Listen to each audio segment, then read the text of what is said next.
স্বাগতিক অন্যান্য ওয়েলফেয়ার ট্রাস্টের উদ্যোগে অনুষ্ঠিত হলো মেগা কর্মসূচি।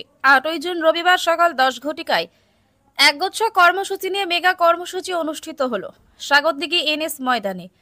স্বাগতিকি উইনার ওয়েলফেয়ার ট্রাস্টের সম্পাদক সঞ্জীব দাসের জন্মদিন উপলক্ষে রক্তদান শিবির, চারাগাছ বিতরণ, বৃক্ষরোপণ, গুণীজন সম্মাননা ও সাংবাদিক সম্মাননার মধ্য দিয়ে মেগা কর্মসূচি অনুষ্ঠিত হলো।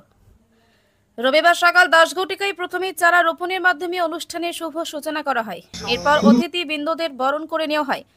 এর পাশাপাশি গুণীজন ও সাংবাদিকদের সম্মাননাও জ্ঞাপন করা হয়।